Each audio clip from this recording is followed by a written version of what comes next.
കഴിഞ്ഞ ദിവസമാണ് Elizabeth Udayan, doctor Elizabeth Udayan എന്ന് പറഞ്ഞു കഴിഞ്ഞാൽ മലയാളികൾക്ക് ഒരുവിധ പരിചയമുള്ള ഒരാൾ തന്നെയാണ്. അതായത് നമ്മുടെ ബാലയുടെ മുൻ ഭാര്യ. അവരൊരു ആത്മഹത്യാ ശ്രമം നടത്തിയിട്ട് വലിയ വാർത്തയായത്. ആത്മഹത്യാ ശ്രമം നടത്തി ആശുപത്രി കിടക്കയിൽ നിന്ന് അവരൊരു വീഡിയോ പോസ്റ്റ് ചെയ്തതാണ് വലിയ ചർച്ചയാവാൻ കാരണം.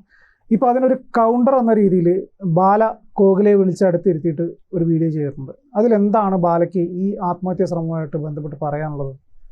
തീർച്ചയായിട്ടും ബാല പറയുന്നത് താൻ ആരെയും ദ്രോഹിച്ചിട്ടില്ല, വർഷങ്ങളായിട്ട് സിനിമയിൽ നിന്നുണ്ടാക്കിയ പണം ഉപയോഗിച്ചാണ് ജീവിക്കുന്നത്. ഇപ്പോൾ ഞാൻ സമാധാനമായിട്ട് കോകിലയോടൊപ്പം ജീവിക്കുകയാണ്, വളരെ സന്തോഷത്തോടു കൂടി തന്നെ ജീവിക്കുകയാണ്. അപ്പോൾ പാചകത്തിൻ്റെയൊക്കെ വീഡിയോ ഇടുന്നുണ്ടായിരുന്നു, അതും ചിലർക്ക് ഇഷ്ടപ്പെടാത്തതുകൊണ്ട് അതും നിർത്തി.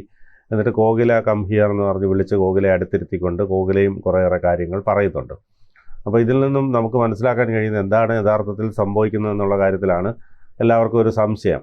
കാരണം അമൃതയുമായി ആദ്യ വിവാഹബന്ധത്തിൽ ഏർപ്പെട്ടപ്പോൾ 14 വർഷക്കാലം അവർ ഒരുമിച്ച് ദമ്പതികളായി കഴിഞ്ഞ് ഒരു കുഞ്ഞ് ജനിച്ചു.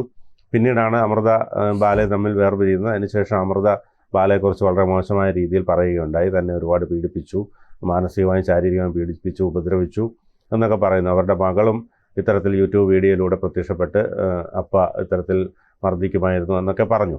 പക്ഷേ ബാല പലപ്പോഴും ഈ മകളുടെ കാര്യത്തിലൊക്കെ വളരെ വികാരധീനനായി നമ്മൾ കണ്ടിട്ടുണ്ട്. കാരണം ഇവർ വേർപിരിയുമ്പോഴും മകളെ കാണാൻ ഓടിയെത്തുന്നതും ഒക്കെ കണ്ടിരുന്നു. പക്ഷേ ഈ മകൾ കൂടി ബാലയ്ക്കെതിരായി പറഞ്ഞതിന് ശേഷമാണ് പിന്നെ ബാല അവരുടെ അടുത്തേക്ക് പോകാത്തത്. അതിനുശേഷമാണ് എലിസബത്തിനെ വിവാഹം കഴിക്കുകയും പിന്നീട് എലിസബത്ത് വിവാഹം കഴിച്ചില്ല, എലിസബത്തെ കൂടെ താമസിപ്പിച്ചു എന്നാണ് പറയുന്നത്.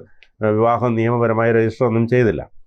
അതിനുശേഷം ഈ എലിസബത്തും ഒരു വർഷത്തെ ഇതിന് ശേഷം വന്നിട്ട് തന്നെ ശാരീരികമായും മാനസികമായും പീഡിപ്പിച്ചു. മറ്റ് സ്ത്രീകളെ എലിസബത്ത് ഉള്ളപ്പോൾ ഫ്ലാറ്റിലേക്ക് കൊണ്ടുവരുന്നതും പറഞ്ഞു. അതോടൊപ്പം കുറേ ദിവസം ഭക്ഷണം കൊടുക്കാതെ വെറും വെള്ളം മാത്രം നൽകി തന്നെ ക്രൂരമായി ഉപദ്രവിച്ചു എന്നൊക്കെയാണ് എലിസബത്ത് പറയുന്നത്. അപ്പോൾ എലിസബത്ത് ഒരു ഡോക്ടറാണ്. അപ്പോൾ എലിസബത്ത് ഈ പറഞ്ഞതുപോലെ ഒരുപാട് പറഞ്ഞപ്പോൾ അതിന് ശേഷം ഈ അമൃതയെ കൂടി ഇതിലേക്ക് കൊണ്ടുവരാൻ നോക്കിയപ്പോൾ അമൃത അതിന് പിടികൊടുത്തില്ല.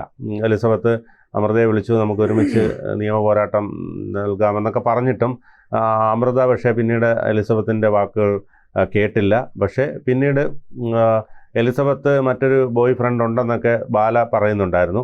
എലിസബത്തിനെ അന്ന് ഈ പറഞ്ഞതുപോലെ മാതൃഭൂമി ചാനലിലൊക്കെ വിളിച്ചിരുത്തി, ഇപ്പോൾ ഈ കോകിലെ ഇരുത്തിയതുപോലെ ഇരുത്തി സംസാരിപ്പിക്കുകയൊക്കെ ബാല ചെയ്തിട്ടുണ്ട്. പിന്നീട് ബാലയ്ക്കൊരു കരൾ മാറ്റിവെക്കൽ ശസ്ത്രക്രിയ വേണ്ടി വന്നു. അപ്പോൾ ആ സമയത്ത് അമൃതയും എലിസബത്തും ഒക്കെ ഓടിയെത്തി. അതൊക്കെ നമ്മൾ എല്ലാവരും കണ്ടതാണ്. ഈ ബാലയുടെ ജീവിതം, കുടുംബജീവിതം അതൊക്കെ തെരുവിലേക്ക് വലിച്ചിഴക്കപ്പെടുന്നത് പൊതുവെ എല്ലാവരും കാണുന്നതാണ്. അതുമാത്രമല്ല അതിനൊക്കെ കൂടുതൽ റീച്ചുകൾ കിട്ടുന്ന ഒരു സാഹചര്യം കൂടിയുണ്ട്.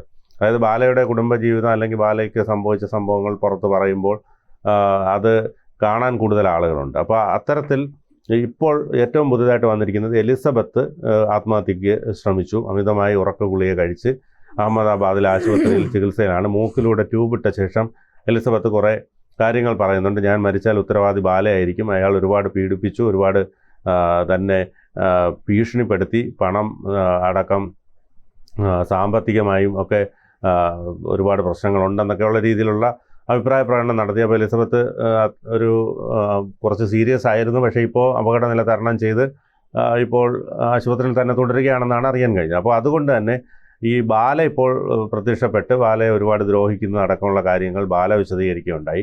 ബാല പറഞ്ഞത്, ഞാൻ ആരെയും ദ്രോഹിച്ചിട്ടില്ല, എല്ലാവരെയും സഹായിച്ചിട്ടേ ഉള്ളൂ. ഇപ്പോൾ ഞാനൊരു നല്ല കുടുംബജീവിതം നയിച്ചുകൊണ്ട് പോവുകയാണ്. 43-ാമത്തെ വയസ്സിലാണ് എനിക്ക് നല്ലൊരു ജീവിതം കിട്ടിയത്, അതുവരെ താൻ ഒരുപാട് അനുഭവിച്ചു എന്നൊക്കെ ബാലയും പറയുന്നു. അപ്പോൾ ഇതിൽ നിന്ന് നമുക്ക് മനസ്സിലാക്കാൻ കഴിയുന്നത് ഇതിൽ യഥാർത്ഥ വസ്തുത എന്താണ്, ആര് പറയുന്നതാണ് സത്യം.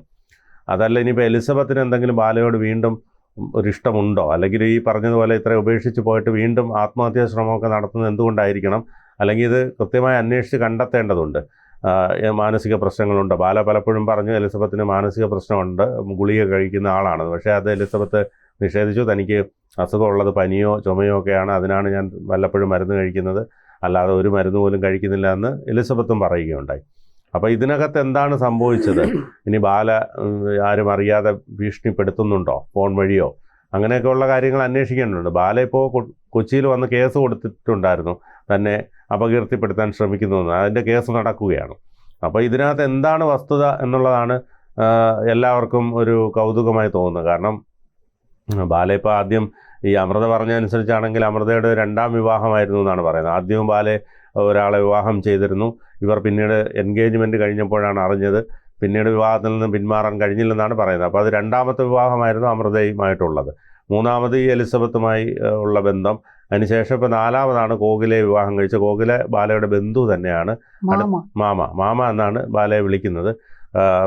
മാമ പാവമാണെന്നൊക്കെ എപ്പോഴും പറയുന്നുണ്ട്. അപ്പോൾ അതുകൊണ്ട് തന്നെ ഈ പറഞ്ഞതുപോലെ ഒരുപാട് സ്വത്തുക്കൾ ഈ കോകിലയ്ക്കുണ്ട്. അതോടൊപ്പം ബാലയ്ക്കും ഒരുപാട് സ്വത്തുക്കളും ഒക്കെ ഉണ്ട്. അതുകൊണ്ട് ഇനി സാമ്പത്തികമായി ചൂഷണം ചെയ്യാനുള്ള ശ്രമമാണോ അവരുടെ ഭാഗത്ത് നിന്ന് നടക്കുന്നത് എന്നൊക്കെ ഉള്ളത് അന്വേഷിച്ച് കണ്ടെത്തേണ്ടതുണ്ട്. ഇതിന്റെ വേറെ വിഷയം എന്ന് വെച്ചാൽ ഈ ബാലയും എലിസബത്തും വേർപിരിഞ്ഞ സമയത്ത് ഇവർ തമ്മിൽ കേസ് കോടതിയിൽ നിലനിൽക്കുന്നുണ്ട്. അപ്പോൾ എലിസബത്ത് കോടതിയിൽ കൊടുത്ത കേസിൽ പറയുന്ന പ്രധാനപ്പെട്ട ഒരു കാര്യം, ബാലയിൽ നിന്ന് എനിക്ക് ഭീഷണിയുണ്ട്, വധഭീഷണിയുണ്ട്, എനിക്ക് ജീവന് ഭീഷണിയുള്ളത് കൊണ്ടാണ് ഞാൻ ഇവിടെ കേരളത്തിൽ നിന്ന് തന്നെ മാറി അങ്ങ് അഹമ്മദാബാദിൽ ഇപ്പോൾ അവർ ജോലി ചെയ്യുന്ന ആശുപത്രിയിലേക്ക് മാറേണ്ട ഒരു സാഹചര്യം വന്നത് എന്നാണ് ഇവർ കോടതിയിൽ ബോധിപ്പിച്ചിരിക്കുന്നത്. അപ്പോൾ നിലവിലെ സാഹചര്യത്തിൽ ഈ കോടതിയിൽ നിന്നുള്ള നിർദ്ദേശം രണ്ടുപേരും പരസ്പരം അങ്ങോട്ടും ഇങ്ങോട്ടും ചെളിവാരി എറിയുന്ന പരിപാടി അവസാനിപ്പിക്കണം എന്നാണ് പറഞ്ഞിരുന്നത്. നിങ്ങൾ രണ്ടുപേരും നിങ്ങളുടേതായ കാര്യങ്ങളിലേക്ക് പോവുക, അത് കഴിഞ്ഞിട്ട് ബാക്കി കേസ് കാര്യങ്ങളൊക്കെ നമുക്ക് തീർക്കാം. പക്ഷേ അത്രയും സമയം വരെ രണ്ടുപേരെ കുറിച്ചും അങ്ങോട്ടും ഇങ്ങോട്ടും മാധ്യമങ്ങളുടെ മുന്നിൽ സംസാരിക്കരുത് എന്നൊരു കർശന നിർദ്ദേശം കൊടുത്തിട്ടുണ്ടായിരുന്നു. അപ്പോൾ എലിസബത്ത് കഴിഞ്ഞ ദിവസം ആത്മഹത്യാശ്രമം നടത്തിയതിനു ശേഷം അവർ ഇട്ട വീഡിയോകളിൽ പറയുന്ന പ്രധാനപ്പെട്ട ഒരു കാര്യങ്ങളിലൊന്ന്, ബാലയുടെ ഭാഗത്ത് നിന്ന് ഇപ്പോഴും ഭീഷണിയുണ്ട്. അതായത് കോടതി പറഞ്ഞു കഴിഞ്ഞിട്ടും ബാലയുടെ ഭാഗത്ത് നിന്ന് ഭീഷണിയുണ്ട് എന്നതാണ് അവർ ഉന്നയിക്കുന്ന കാര്യം. അപ്പോൾ മറ്റൊരു പ്രധാനപ്പെട്ട ഒരു കാര്യം, എൻ്റെ പേരോ എന്നെക്കുറിച്ചോ എവിടെയും സംസാരിക്കരുത് എന്ന കോടതി നിർദ്ദേശത്തിന് പുല്ലുവില കൊടുത്തുകൊണ്ടാണ് ബാല കഴിഞ്ഞ ദിവസം പോലും മാധ്യമങ്ങളിൽ എലിസബത്ത് ഉദയൻ എന്ന എന്നെക്കുറിച്ച് വളരെ മോശമായ രീതിയിൽ സംസാരിച്ച സാഹചര്യം ഉണ്ടായി. അത് എൻ്റെ ശ്രദ്ധയിൽപ്പെട്ടു. അപ്പോൾ മാത്രമല്ല, ബാല നിരന്തരം, ഞാൻ അവരിൽ നിന്ന് മാറിപ്പോയി കഴിഞ്ഞിട്ടും ബാല നിരന്തരം എന്നെ മാനസികമായിട്ട് പീഡിപ്പിക്കുന്ന അവസ്ഥയിലേക്കാണ് കാര്യങ്ങൾ പോകുന്നത്. എനിക്ക് എന്തെങ്കിലും സംഭവിച്ചാൽ അതിൻ്റെ പൂർണ്ണ ഉത്തരവാദിത്തം ബാലയ്ക്ക് മാത്രമായിരിക്കും എന്നാണ് അവർ ഇട്ടിരിക്കുന്ന വീഡിയോയിൽ പറയുന്നത്.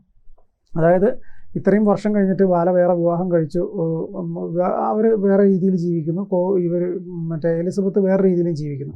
അപ്പോഴും ബാല ഈ നിരന്തരം മാധ്യമങ്ങളിലൂടെയും നേരിട്ടും ഒക്കെ ഇവരെ ഭീഷണിപ്പെടുത്തുന്നു, ഇവരുടെ ജീവന് ഭീഷണിയുണ്ട്, എനിക്ക് എന്തെങ്കിലും സംഭവിച്ചു കഴിഞ്ഞാൽ അതിൻ്റെ പൂർണ്ണ ഉത്തരവാദിത്തം ബാലയ്ക്കായിരിക്കുന്നു പറഞ്ഞാണ് അവരെ വീഡിയോ ഇട്ടത്. ഈ വീഡിയോയ്ക്ക് ഒരു മറു വീഡിയോ അല്ലെങ്കിൽ അതിനൊരു കൗണ്ടർ സ്റ്റേറ്റ്മെൻ്റ് ആണ് ഇപ്പം ബാലയുടെ ഭാഗത്തു നിന്ന്. ഞാൻ വളരെ മാന്യനാണ്, ഞാൻ ആരെയും ഒന്നും ചെയ്യാറില്ല, ആരോടും ഒന്നും പറയാറില്ല, ആരെയും ഒന്നും ഉപദ്രവിക്കാറില്ല, കോകില കം ഹിയർ എന്ന് പറഞ്ഞ് കോകിലയെ പിടിച്ചെടുത്ത് നിർത്തുന്നത് സ്ഥിരം ഉള്ളൊരു ഏർപ്പാടാണ്. അതായത് ബാലയ്ക്ക് എന്തെങ്കിലും പറയാനുണ്ടെങ്കിൽ ഞാൻ വീട്ടിലെ സ്ത്രീകളുടെ അടുത്ത് വളരെ മാന്യനാണ്, അല്ലെങ്കിൽ ഞാൻ വീട്ടിലെ സ്ത്രീകളെ ഉപദ്രവിക്കുന്ന ഒരാളല്ല എന്ന് മാധ്യമങ്ങളുടെ മുന്നിൽ ഇൻഡയറക്റ്റ് ആയിട്ട് കാണിക്കുക. അതാണ് ഈ Kokila come here, Elizabeth come here എന്ന് പറഞ്ഞിട്ട് അവരെ പിടിച്ചടുത്ത് നിർത്തുന്നത്. അപ്പോൾ നമ്മൾ മനസ്സിലാക്കേണ്ട ഒരു കാര്യം, അവരൊരു അക്ഷരം ഇതിനകത്ത് കൂടുതലായിട്ട് സംസാരിക്കില്ല. അവരെ പേടിപ്പിച്ച് നിർത്തിയതുപോലെ അവിടെ നിർത്തുകയുള്ളൂ. അവരവിടെ അടുത്ത് നിൽക്കും, ബാല സംസാരിക്കും, ബാലയ്ക്ക് പറയാനുള്ള മുഴുവൻ കാര്യങ്ങൾ പറയും.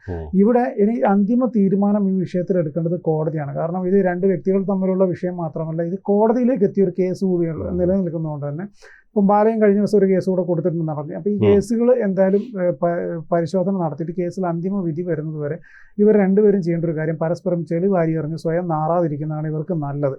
അല്ലാത്ത പക്ഷം മാധ്യമങ്ങളിൽ ഈ വാർത്തകൾ വരും, ചർച്ചയാകും, അത് രണ്ടുപേർക്കും ദോഷം ചെയ്യും. അതിൽ നിന്ന് ഒഴിവാകാൻ രണ്ടുപേരും രണ്ടുപേരുടേതായ ജീവിതവുമായിട്ട് മുന്നോട്ട് പോവുക. ഇനി ഈ വിഷയത്തിൽ കോടതി എന്താണോ അന്തിമ തീരുമാനം എടുക്കുന്നത് അതിനനുസരിച്ച് ജീവിക്കാൻ ശ്രമിക്കുക. അല്ലാതെ പരസ്പരം വീഡിയോ ഇട്ട് കഴിഞ്ഞാൽ രണ്ടുപേരും നാറും എന്നതിനപ്പുറത്തേക്ക് വേറെ ഒന്നും നിങ്ങൾക്ക് കിട്ടാനില്ല.